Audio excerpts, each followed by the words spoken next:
ডাকসু নির্বাচনে 462 জনকে বৈধ প্রার্থী ঘোষণা করে নির্বাচন কমিশন। এর মধ্যে ভিপি পদে 48, জিএস পদে 19 এবং এজিএস পদে 28 জন বৈধ প্রার্থী হিসেবে বিবেচিত না হওয়া 47 জনের মধ্যে এ পর্যন্ত 15 জন আপিল করেছেন। আপিলের সুযোগ থাকছে আগামী 23 আগস্ট পর্যন্ত। 26 আগস্ট চূড়ান্ত তালিকা প্রকাশের পর প্রচারে নামবেন প্রার্থীরা। জুমার নামাজের পর শহীদুল্লাহ হলে ছাত্রদলের ভিপি প্রার্থী আবেদুল ইসলাম খান শিক্ষার্থীদের সঙ্গে কুশল বিনিময় করবেন। ফজলুল হক মুসলিম হলে শিক্ষার্থীদের সঙ্গে কুশল বিনিময় করবেন বৈষম্য বিরোধী শিক্ষার্থী সংসদের প্রার্থীরা। ক্যান্ডিডেট তাদের মনোনয়ন ফর্মে কিছুটা ত্রুটি বিচ্যুতির কারণে তাদেরটা স্থগিত রাখা হয়েছে।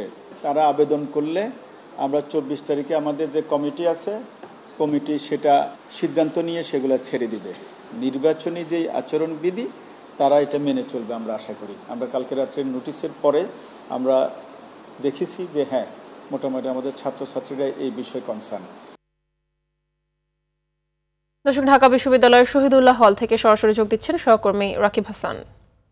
রাকিব, ডাকসু নির্বাচন ঘিরে তো ক্যাম্পাসে উৎসবের আমেজ বিরাজ করছে, তো প্রার্থীরা আসলে এই মুহূর্তে কি বলছেন জানাবেন।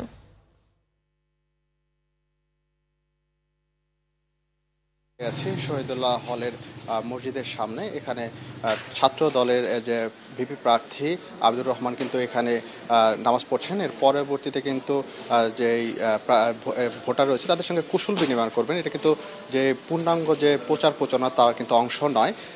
তারা এখানে তাদের কাছে নামাজ শেষে কুশল বিনিময় শেষে তারা এখানে যাবেন এবং এছাড়াও কিন্তু বেশ কয়েকটি যে আছে তাদের মধ্যে কিন্তু কথা চলছে। যেমন এখানে যারা আছে ক্যান্ডিডেট, পরবর্তীতে আরও কয়েকটি দলের এখানে রয়েছে, তারা আসলে কুশল বিনিময় করবেন। কোনো প্রচারণা নেই এবং 26 তারিখের আগে কোনো প্রচারণা করা যাবে না। এবং এর আগে 47 জন প্রার্থী যে পূর্ণাঙ্গ নামের তালিকা তা কিন্তু প্রকাশ করা হয়নি তাদের নামের সহ বেশ কয়েকটি ভুল কারণে। এবং 24 তারিখে তাদের পূর্ণাঙ্গ যেই তাদের যদি বৈধতা থাকে বা সবকিছু ঠিকঠাক থাকলে কিন্তু তারা সেখানে তালিকায় অংশভুক্ত করবেন।